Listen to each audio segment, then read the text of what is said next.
नमस्कार दोस्तों पिछले एपिसोड में हमने जाना था कि चीन ही क्यों, हर इंसान क्यों आज चीन की ही बात कर रहा है। इस एपिसोड में हम लोग चर्चा करेंगे दोस्तों कि चीन से भारत में आने वाले उत्पादों का भारतीय बाजार में मोटे तौर पर क्या प्रभाव पड़ता है। तो दोस्तों सबसे पहले ये एक रोचक टेबल मैं आपको दिखाना चाहता हूं, जरा इसे ध्यान से देखिए। हमारे भारत के कुल आयातित मूल्य में अगर हम 2000-2001 से लेकर अब तक का समय देखें, उस कुल मूल्य में कितना उछाल आया है, और उसी के साथ साथ तुलना करते हुए ये देखें कि चीन के द्वारा हमारे देश में जो चीजें भेजी जाती हैं उस आयातित मूल्य में अब तक कितना उछाल आया है। तो दोस्तों यहां आपको ये दिख रहा है कि भारत में 2001 में 2,30,871 करोड़ रुपए की वस्तुएं विदेशों से आती थी, और यही मूल्य इस वर्ष के फरवरी माह तक 31,23,908 करोड़ का हो चुका है। यानी लगभग 1253% का इस कुल आयातित मूल्य में जो भारत आयात करता है विभिन्न देशों से, उसमें उछाल आया है। और वहीं दोस्तों दूसरी ओर अगर इसी समय में हम चीन के द्वारा हमारे देश में भेजे जाने वाले चीजों का डेटा देखें तो हमें दिखेगा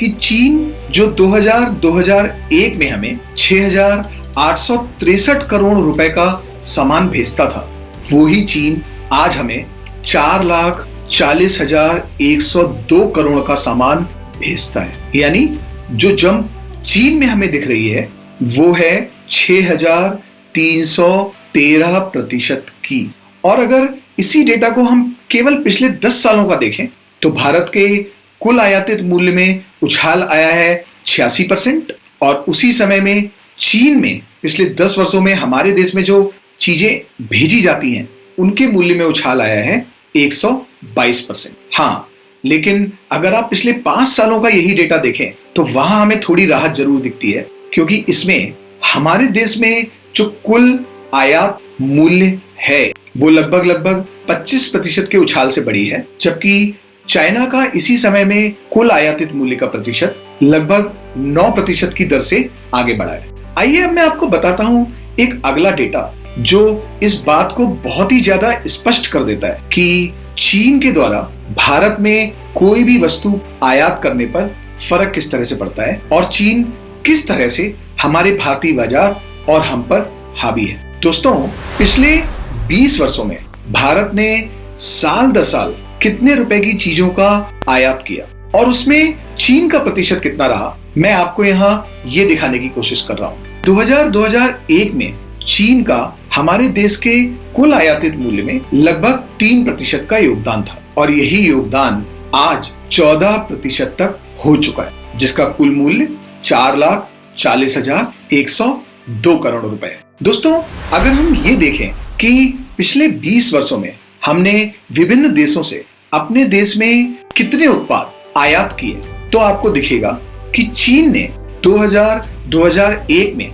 जब हमें चीजें आयात की थी उस समय हमारे देश में कुल 8,132 चीजों का आयात होता था, और इसमें चीन 3,802 वस्तुएं हमारे देश में निर्यात करता था। मतलब 2001 में चीन हमारे देश में 47% वस्तुओं को भेजता था। यानी अगर हमें 100 चीजों की जरूरत पड़ती थी विभिन्न देशों से तो चीन 47 वस्तुओं को भेजता था। और हैरानी वाली बात यह है कि यह प्रतिशत आज इस साल के फरवरी माह तक 76% तक पहुंच चुका है। तो दोस्तों इसे मोटे तौर पर ऐसे समझिए कि आज अगर भारत 100 वस्तुएं विभिन्न देशों से अपने देश में आयात करता है तो उसमें चीन 76 वस्तुएं हमारे भारत देश में भेजने में सक्षम है, और 2011-2012 में ये प्रतिशत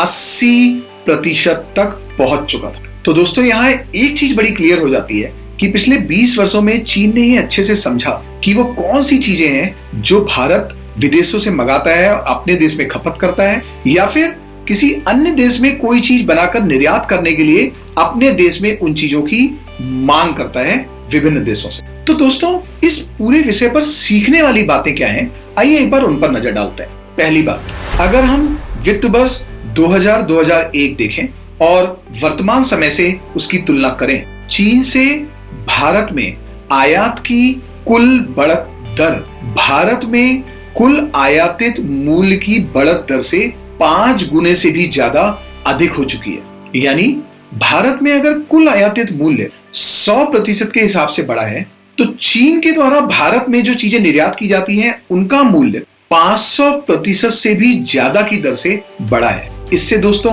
आप अंदाजा लगा सकते हैं कि चीन किस तरह से हमारे भारतीय बाजार में हमारी जरूरतों में, अंतरराष्ट्रीय जरूरतों के लिए हावी हो चुका है। अगला डेटा देखिए, बहुत इंटरेस्टिंग है। वित्त वर्ष 2000-2001 में जहां चीन की हमारे कुल आयातित दर में लगभग 3% की हिस्सेदारी थी, वो आज इस वर्ष के फरवरी माह तक 14% की हो चुकी है। तो दोस्तों चीन ने 20 वर्ष का समय लिया अपनी हिस्सेदारी भारत में 4 गुना बढ़ाने में। और दोस्तों इसी के साथ जैसा हमने पहले भी देखा था कि 2000-2001 में जहां चीन लगभग कुल उत्पादों में 47% को हमारे देश में बेचता था, वही प्रतिशत आज 75% से भी ज्यादा का हो चुका है।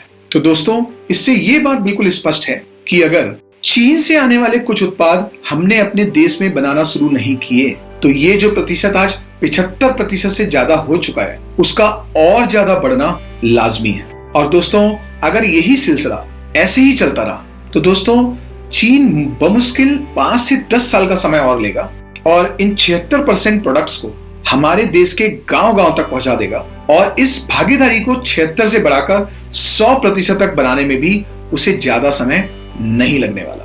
तो दोस्तों इसी के साथ हमने अपने दूसरे कदम यानी चीन के द्वारा जो भारत में चीजें भेजी जाती हैं, उनका हमारे भारतीय बाजार में मोटे तौर पर क्या फर्क पड़ता है, उसके बारे में जाना। अगले एपिसोड में हम तीसरे कदम की ओर बढ़ेंगे। और दोस्तों जैसा मैंने पहले भी कहा था, मेरे इस चैनल के द्वारा केवल 2 ही उद्देश्य हैं। पहला, भारत में जो लोग मैन्युफैक्चरिंग की कुवत रखते हैं, जो MSME सेक्टर है, जिन लोगों को मैन्युफैक्चरिंग की आदत है, जिनके अंदर ताकत है कि मैन्युफैक्चरिंग कर सकते हैं, उनको किसी भी तरह सपोर्ट करना। और दूसरा, विश्व में भारत को मैन्युफैक्चरिंग हब बनाना। और इसके बदले में मैं केवल और केवल एक ही चीज आपसे चाहता हूं। जी हां, आप अच्छे से जानते हैं कि अगर आपको मेरे इस वीडियो में इस एपिसोड में कोई जानकारी अच्छी लगी हो, तो प्लीज इसे लाइक कीजिए, मेरा चैनल सब्सक्राइब कीजिए और बेल आइकन को जरूर दबाइए, ताकि आपको तुरंत पता लग पाए कि अगला एपिसोड जिसमें हम बात करने वाले हैं